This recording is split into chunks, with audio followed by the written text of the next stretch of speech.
Assalamualaikum warahmatullahi wabarakatuh.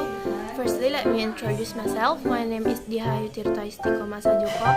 I'm from Chemistry A, and I wanna summary about water treatment grade 1, coagulation and flocculation.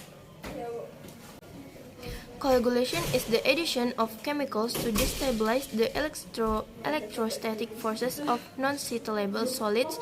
Coagulant chemicals typically have a positive charge, which binds to the negatively charged particles in water, neutralizing them and allowing them to come together to form small clumps of particles called microflow.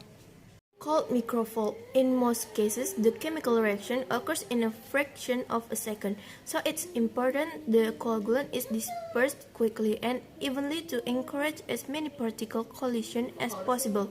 Because this process relies on chemical reaction, several considerations must be made. Water temperature. For example, colder water usually slows coagulation and flocculation reactions, which may require more time to achieve optimal floc formation. Extreme values of pH, high or low, will also interfere with the process. Coagulant effectiveness is highly dependent on pH. For some coagulants, alkalinity is a factory operation may need to raise alkalinity for coagulation. To be effective when using iron or aluminum coagulants that can consume alkalinity and depress pH. When they are added to low alkalinity waters, turbidity is also important. The lower the turbidity, the more difficult it is to form proper floc. The most common coagulant chemical used is aluminum sulfate, commonly called alum. When added to water, alum forms jelly-like particles of aluminum hydroxide. The trivalent aluminum ions neutralize and attach to negatively charged particles in water, forming microfloc alum. Microfloc alum work best in pH range. We have 5.5 to 7.5 polyaluminum chloride and iron salts such as ferric chloride and ferric sulfate are also used. They operate over a wider pH range. Coagulant and flocculant aids are added to improve binding, build stronger iron, more cyclable. Floc and evac flocculation by increasing floc size, strength, and or flux density.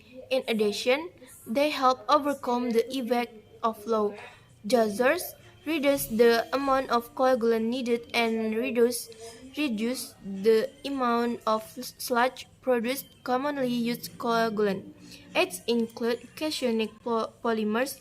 Polymers are defined as a synthetic compound with high molecular weight and composed of repeating chemicals units or monomers. Polymers may be polyelectrolytes such as water-soluble flocculants, water-insoluble, ion exchange resins, or is insoluble.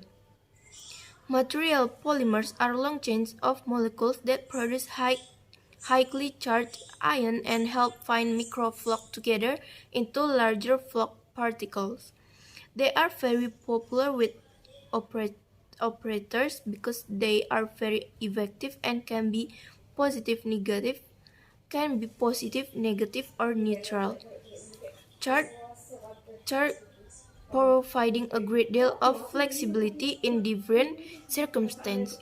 That's all my summary about WSO water treatment grade 1, coagulation and flocculation. I'm sorry if I made a mistake. Assalamualaikum warahmatullahi wabarakatuh.